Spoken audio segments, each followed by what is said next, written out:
சிவபுராணம் பாகம் 3. தாரகாசுரன் பெற்ற வரங்கள்.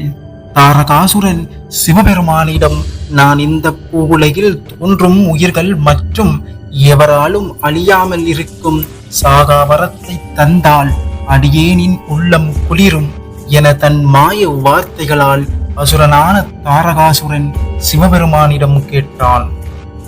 இதற்கும் மயங்காத மாய வித்தைகளுக்கும் அப்பாற்பட்ட பக்தியால் மட்டும் உணரக்கூடிய பரம்பொருளான சிவபெருமான், தாரகாசுரனை பிரம்மன் சிருஷ்டித்த இந்த பூவுலகில் தோன்றிய அனைத்து உயிர்களும் தோன்றினால் என்றாவது ஒரு நாள் மடிய வேண்டும் என்பது விதி. இதுவே பிரம்மன் படைத்த உலகில் இயற்கையில் நியதி. இதற்கு நானும் அடிபணிவேன்.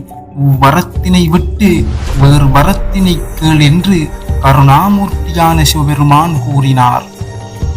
தான் எண்ணிய வரம் கிடைக்க பெறாததால் மிகவும் சோர்விட்ட தாரகாசுரன் வேறு வரத்தினை பற்றி சிந்தித்து சிவ